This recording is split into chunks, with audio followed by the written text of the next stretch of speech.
তোমরা কৃষক চাষা ভূষা বলে যাদের করো অপমান, তাদের অবদানেই এদেশ আজ বিশ্বমান। লাঙ্গলে কাটিয়া মাটি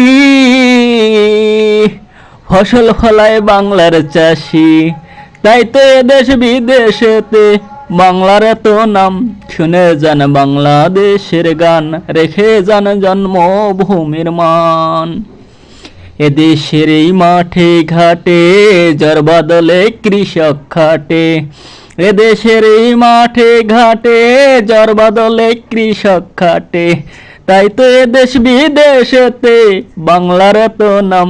শুনে যান বাংলাদেশের গান, রেখে যান জন্মভূমির মান।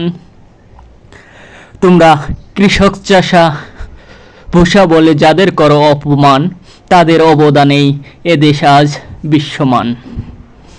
কৃষক ফসল ফলায় বলেই সবাই খেতে পারো। যদি কৃষক ফসল না ফলাতো তাহলে তোমরা এই স্যুট বুট পইরা দুবেলা ভাতও খেতে পারতা না। সুতরাং কৃষকদের প্রতি সম্মান করো, কৃষকদের প্রতি তোমাদের দায়িত্ব ও কর্তব্য রয়েছে। দেশ স্বাধীন হওয়ার পর থেকে এদেশের কৃষকদের সব সময় সরকার পক্ষ প্রলোভন দেখিয়েছে যে কৃষকের এ উন্নতি করবে, সে উন্নতি করবে, কিন্তু দিন শেষে ফলাফল শূন্য। সবাই নিজেদের সাথেই কাজ করতেছে। কৃষি পণ্যের ন্যায্য দাম কৃষকরা পায় না, অথচ সার বা কৃষি রিলেটেড কাঁচামালের দাম সব সময় বেড়েই চলেছে, অথচ কৃষকরাও এ বিষয়ে কখনো আন্দোলনও করে না।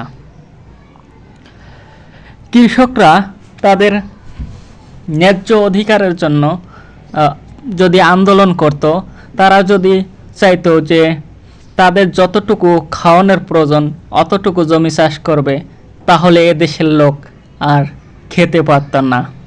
এই সাহেব সুয়ারেরা আর কোনো দিন ভাত খেতে পারত না। কৃষকরা ফসল ফলায় বিধায়, কৃষকরা ধান চাষ করে বিধায় দেশের সবাই দুমুঠো ভাত খেতে পারে, অথচ এই কৃষকদের সব সময় সবাই ছোট করে দেখে। হতে পারে এই কৃষকরা অনেকেই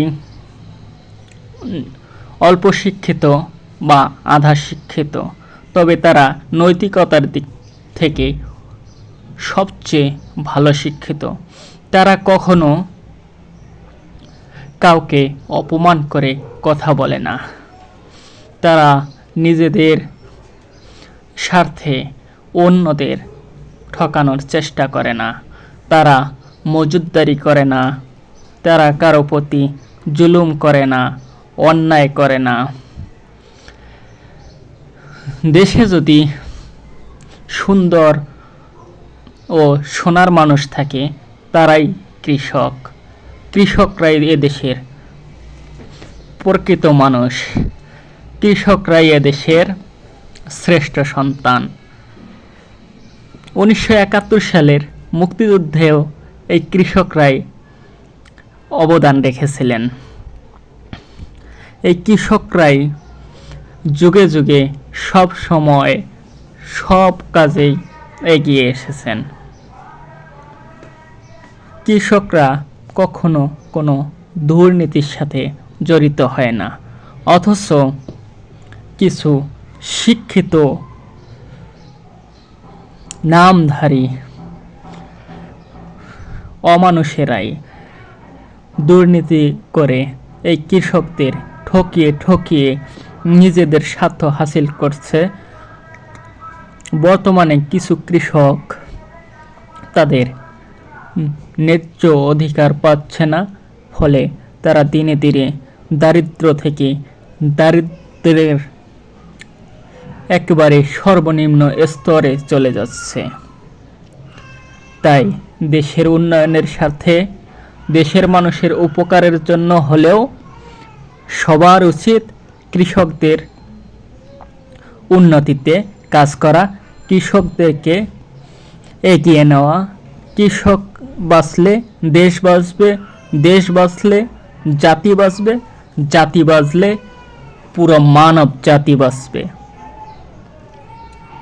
সবার সুস্বাস্থ্য ও দীর্ঘায়ু কামনা করে আজকের ভিডিওটি এখানেই শেষ করছি।